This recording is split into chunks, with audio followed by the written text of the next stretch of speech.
Hi again, everybody. My name is Greg Anderson, and this is the Good Timekeeping Show with Greg Anderson. And today I'm going to quickly talk about these two watches here. It's actually the same model of watch. It's just different colors on these, but these are two versions of the AE1500 from Casio. There's one other version out there with a negative display. So here you see, dark characters against a light background. So there's one with light characters against a dark background.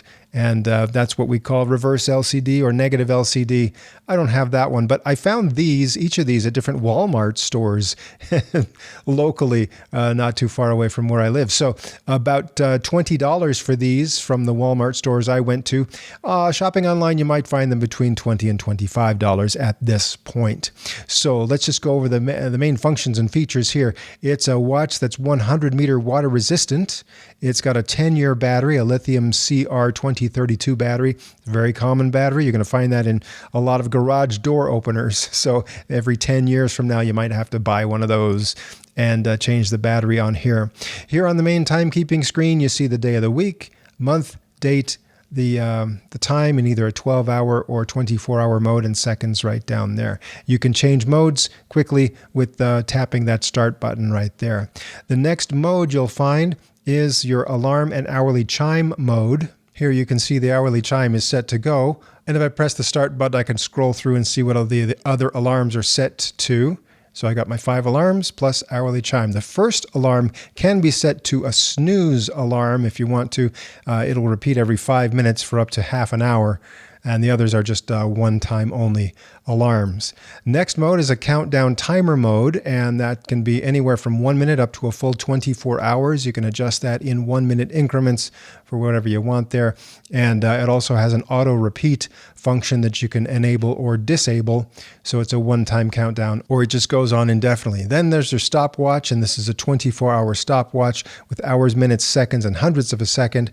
And also, I think a little bit of animation here along the side every second to kind of coincide with the stopwatch. And then you've got dual time, so you can set this to any hour and minutes setting. The seconds will be the same as your main timekeeping, but yeah, you can set that to a different time zone of a major city, or just have it be a few minutes off from your local time if you got some reason to set that to any hours and minutes different from your local time. So those are your main modes there.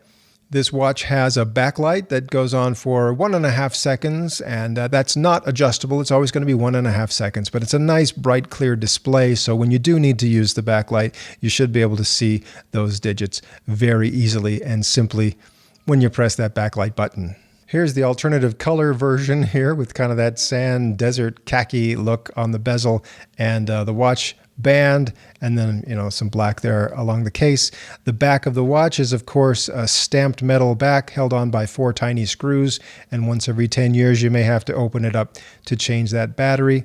And as you can see, made in China, 100-meter water resistance. There's the watch and the module right on there, module 3502, and you can get the manual from the Casio website if you want to look up all the nitty-gritty details of how to set everything up and use every function on this watch.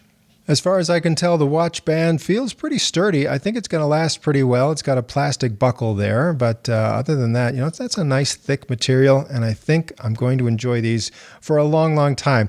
Consider it a beater watch if you want to at that low price. Great functions and features. The crystal is a little bit protected because the bezel sticks out a little bit. That's a soft kind of a resin crystal there, so nothing too special, especially at this price point. But I would say if you get yourself a tube of that polywatch stuff, you could easily polish out any tiny scratches on this. And even if you destroy this watch for some strange reason, go get another one. They're not that expensive. So I have an in-depth review of this watch. I hope you'll watch that video if you're truly interested in the nitty-gritty details. Otherwise, if you think this is enough to make up your mind of whether you want one of these watches, I'm happy to offer these quick reviews as well. And I hope you join me for even more episodes about, other topics having to do with the time and other watches and clocks and lots of fun stuff. So join me again here on the Good Timekeeping Show.